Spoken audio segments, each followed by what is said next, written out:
Episode 3, The Healer's Price. The Benzedera arrived in a taxi at exactly 7:13 p.m., the moment the last sliver of sun disappeared below the Sal River. She was 92 years old, blind in both eyes, and she knew the exact number of steps from the road to the villa's front door without counting. Let's catch up what happened in the last episode.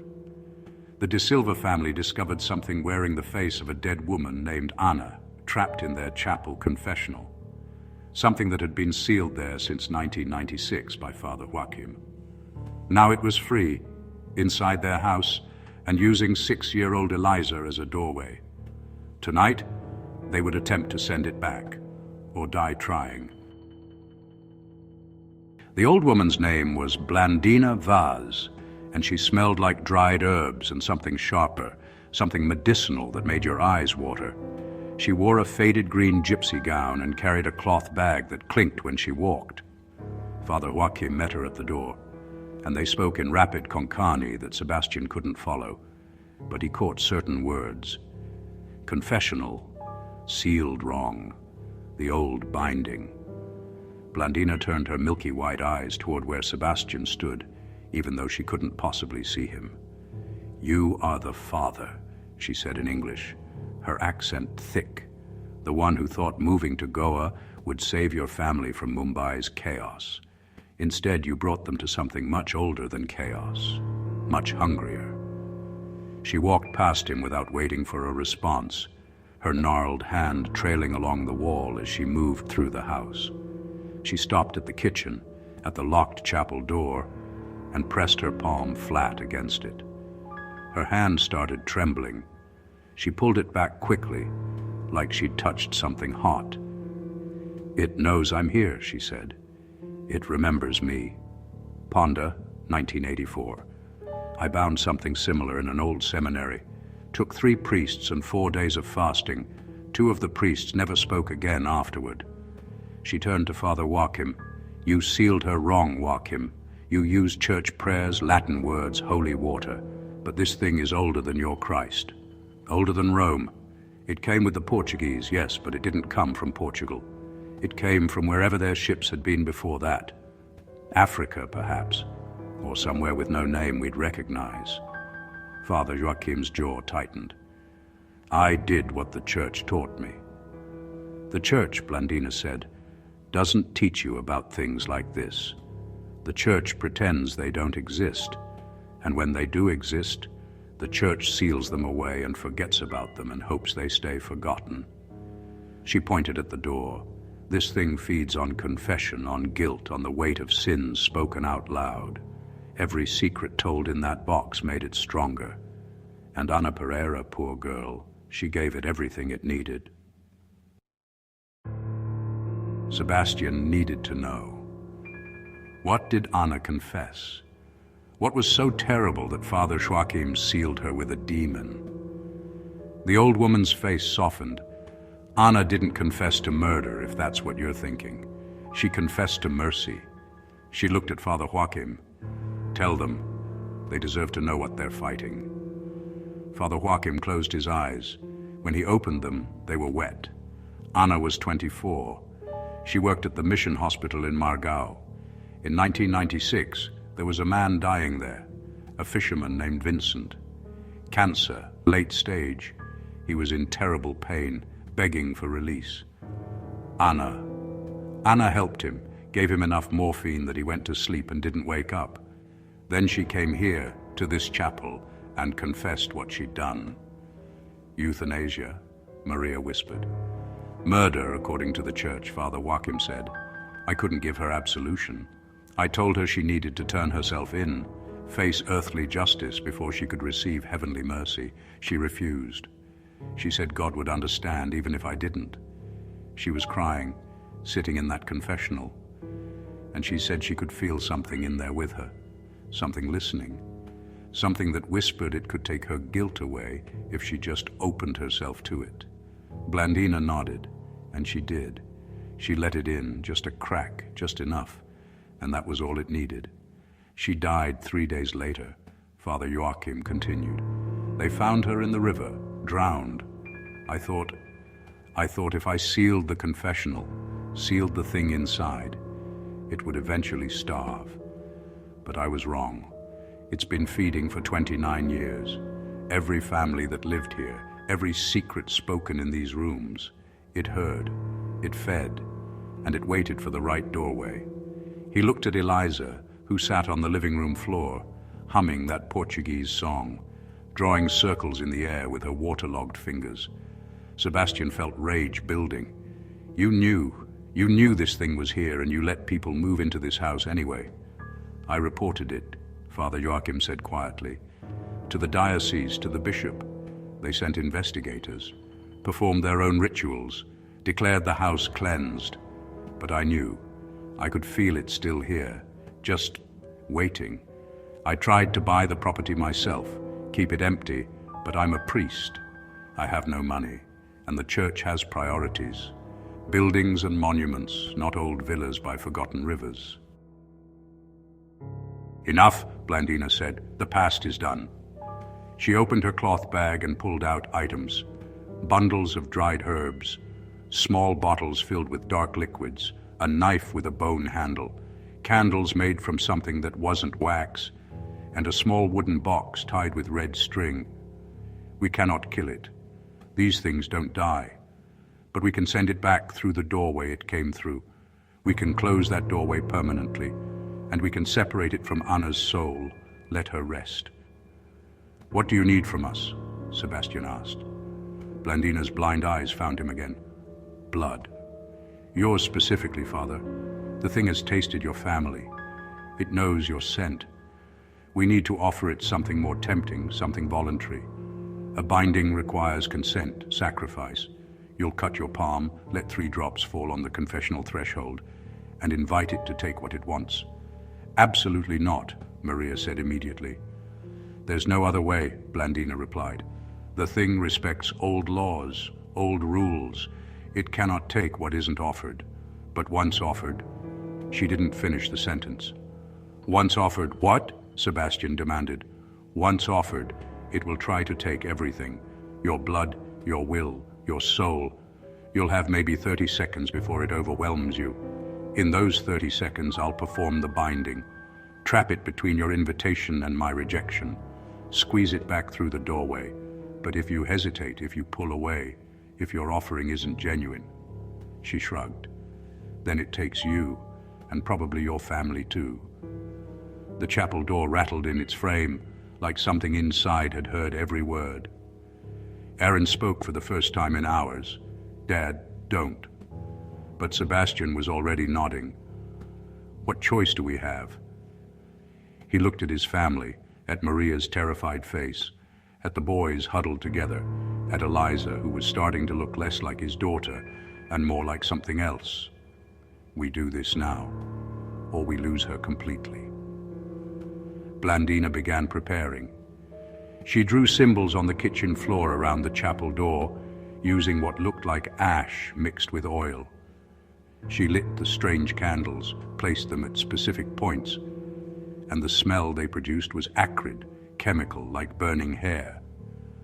She crushed herbs with a mortar and pestle, mixed them with liquid from one of her bottles, and poured the mixture in a circle around where Sebastian would stand.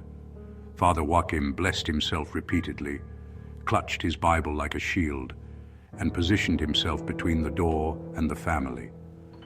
Maria pulled the boys close, made them wear the St. Michael medals, whispered prayers into their hair. Eliza stood up and walked to the chapel door. She pressed her small hand against it, and the rattling stopped. She turned to face them, and when she spoke, it was that dual voice, part child, part something ancient. You think you can send me back? I've tasted freedom. I've tasted innocence and guilt and everything in between. I've worn Anna's face for so long, I've forgotten what my own looked like. And now I have a new face, younger, purer. Why would I go back to darkness when I can stay here in the light, in this child? Blandina didn't look at Eliza. She kept working, kept preparing. Big talk from something that's still trapped behind rules it can't break. You need invitation. You need permission. You can corrupt, but you can't take. That's always been your weakness. The thing wearing Eliza's voice laughed. Is that what you think? I was invited in the moment they opened that confessional.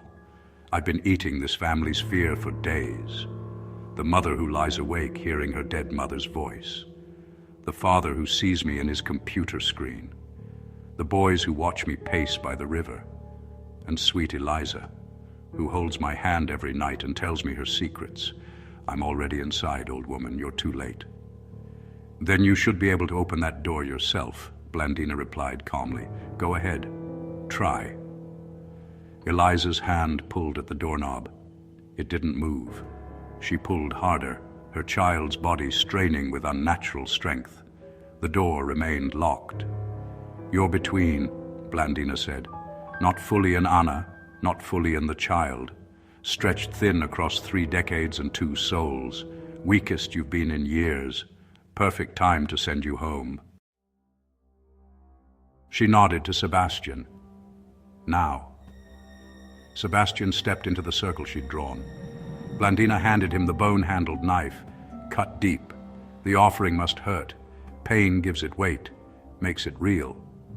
Maria was crying, reaching for him, but Father Joachim held her back. Sebastian placed the blade against his left palm and drew it across. Blood welled up, bright red, dripping onto the symbols Blandina had drawn. 3 drops fell on the chapel threshold, and the moment they hit, the temperature dropped 20 degrees. I offer this freely, Sebastian said, his voice shaking. Come and take what I give. The chapel door burst open. What came through wasn't the woman in white. It was shadow, dense and writhing, with too many edges, too many angles that hurt to look at. It moved like smoke and oil, and in its depths were faces, dozens of faces, maybe hundreds, all screaming silently.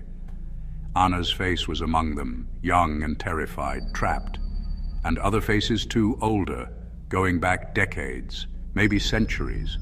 Everyone it had ever consumed, everyone who'd ever confessed their darkest secrets into that box. It rushed toward Sebastian. He felt it enter him through the cut on his palm, felt it burn like acid in his blood, spreading up his arm toward his heart. His vision went dark at the edges.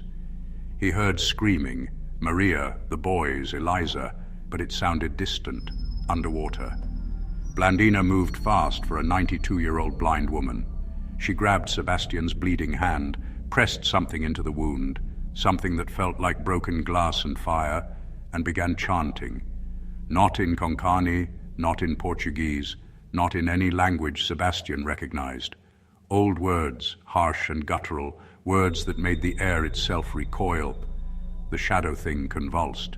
It tried to pull back, but it was caught, trapped by Sebastian's genuine offering and Blandina's binding words. She chanted faster, louder, and reached into her bag for the wooden box tied with red string. She snapped the string with her teeth, opened the box, and inside was something Sebastian couldn't quite focus on. Something that existed wrong, that bent light around itself. She threw it at the shadow. The thing screamed, and this time it was audible, a sound like metal tearing, like bones breaking, like every terrible sound compressed into one. It began to contract, pulling in on itself, and as it did, the faces in it became clearer. Anna's face pushed forward, and for just a moment she looked at Father Joachim and mouthed 2 words, "Thank you." Then the shadow collapsed into a point of impossible darkness and was sucked backward, through the chapel door, back into the confessional. The door slammed shut. The candles went out. Silence. Sebastian collapsed. Maria rushed to him, cradled his head. His hand was still bleeding, but the burning had stopped. He looked at Eliza, terrified of what he'd see. She blinked, looked around confused. "Papa? Why is everyone crying?" Her voice was her own, completely her own. Father Joachim was on his knees, praying and sobbing. Blandina stood over the chalk symbols, breathing hard. She looked exhausted, ancient, like she'd aged another decade in the last 5 minutes. "Is it over?" Maria asked. "Is it gone?" Blandina walked to the chapel door, pressed her ear against it. She listened for a long time. Finally, she nodded. It's back in the confessional. And the confessional is sealed properly now. Not with church prayers, but with older words, binding words. It won't get out again. She paused. Not from there, anyway.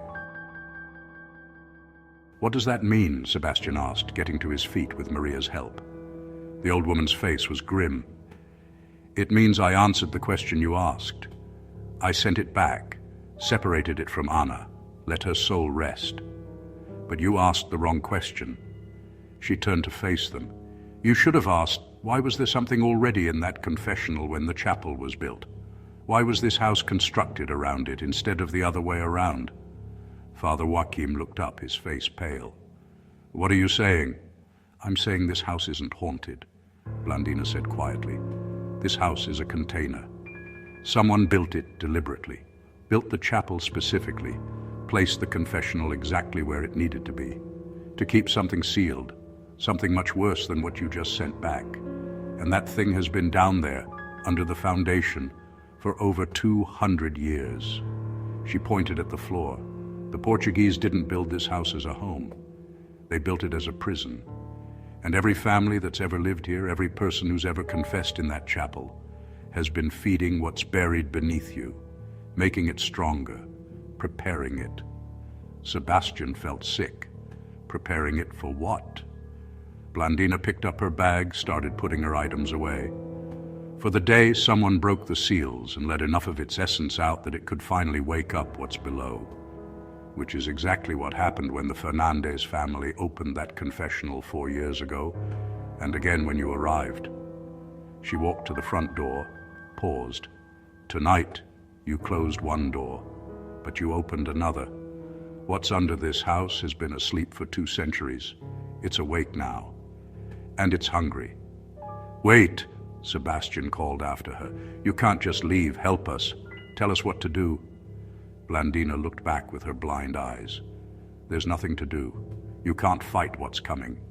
You can only decide if you want to be here when it arrives. She stepped out into the night. Some prisons aren't meant to be opened, and some prisoners aren't meant to be freed. You'll understand soon enough. The taxi door closed. The engine started. Red tail lights disappeared down the dark road. The family stood in the kitchen, looking at the sealed chapel door, at the chalk symbols on the floor, at each other. The house was quiet. Too quiet. The kind of quiet that happens when something is listening. From somewhere deep below them, from beneath the foundation, they heard it. A sound like breathing. Slow, steady breathing, like something enormous had just woken up after a very long sleep. And then, from Eliza's room upstairs, they heard her music box begin to play. The music box they'd never wound up. That shouldn't be able to play on its own. The melody was familiar. It was the song Eliza had been humming for days. The Portuguese song Anna had taught her. But now they could hear words beneath the melody, whispered in a voice that wasn't Anna's, wasn't the shadow things, wasn't anything human. 200 years I've waited, fed on guilt and confession and sin. And now the seal is cracked, the door is open, and the house remembers what it was built to contain. Thank you, Sebastian de Silva. Thank you for bleeding. Thank you for inviting. Thank you for waking me up. The lights in the house began to flicker, all of them in sequence, like something was moving through the electrical system, learning, exploring. Father Joachim stood, gripped his Bible. We need to leave right now. But when Sebastian tried the front door, it wouldn't open. The windows wouldn't open. Every exit was sealed as if the house itself had locked them inside. From below, the breathing grew louder, and the music box kept playing that cursed Portuguese lullaby. What have I done? Sebastian whispered. Maria pulled the children close. What do we do? The lights stopped flickering. In the sudden, steady illumination, they saw something that made their blood freeze. On every wall, moisture was seeping through, forming patterns, forming words, in Portuguese, in Latin, in languages none of them recognized. But one phrase repeated over and over in English, as if written specifically for them. The house needs to feed. The house needs to grow. The house needs you to stay. What is buried beneath the villa? What did the Portuguese imprison there 200 years ago? And why did Blandina really help them? To save the family, or to complete some larger ritual they never understood? Find out in the next episode at 3 a.m.